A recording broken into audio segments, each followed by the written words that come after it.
Hello everybody, Matt Larkin here, managing editor and senior writer at Daily Faceoff. It's time to count down the worst free agent signings of the salary cap era. Some of these are pretty ugly. We're going to start at number 5. It's Jack Campbell. This one's fresh. The wound is fresh here. Edmonton Oilers, 2022, 5 years, $5 million. The Oilers, of course, coming off a conference final run in 2022, trying to get over the hump.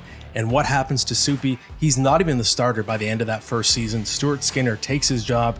.888 save percentage, and by the second year of that contract, we have Jack Campbell demoted to the AHL. Bakersfield does not really get much worse than that for a contract result. At number 4, we have a humongous big mistake. Ilya Bryzgalov of the Philadelphia Flyers, 2011, 9-year deal at $5.67 million. He was at the top of his game at the time, but by bringing him in, the Philadelphia Flyers, they gradually push out Sergei Bobrovsky. He ends up winning 2 Vezina trophies with the Columbus Blue Jackets. You get one good year, really nice appearance on HBO 24/7 from Bryzgalov. That's pretty much it. He plays 2 of 9 seasons. He ends up getting bought out. It's a compliance buyout, doesn't count against the cap, but they pay him for 14 years. Very disastrous. At number 3 from 2008, it's Wade Redden with the New York Rangers, a 6-year deal at $6.5 million. And when a contract is bad enough that a new rule is created because of it, it's not a great sign. Of course, we know he ends up famously demoted to AHL Hartford, plays 119 games with the farm club, and on the next CBA, there's the Wade Redden rule where teams cannot bury a deal completely and not have them count against the cap. That's how much this deal was a disaster for the New York Rangers. At number 2, Ville Leino with the Buffalo Sabres, 2011, 6-year deal, $4.5 million. And the numbers for poor Mr. Leino here are jaw-dropping.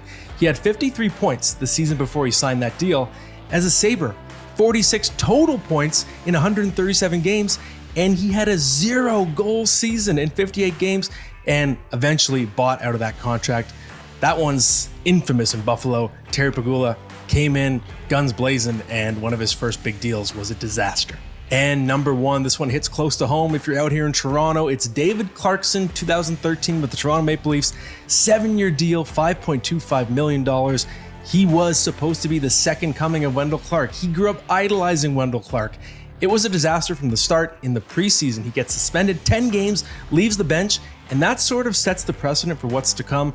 Clarkson ends up with 15 goals in 118 games as a Leaf, only gets through a season and a half. Eventually, he's dumped to the Columbus Blue Jackets just for the contract of Nathan Horton so the Leafs can stash it on LTIR. That one will live in infamy as one of the worst deals and highest profile bad deals in Toronto Maple Leaf history. So those are my 5 worst signings of the salary cap era.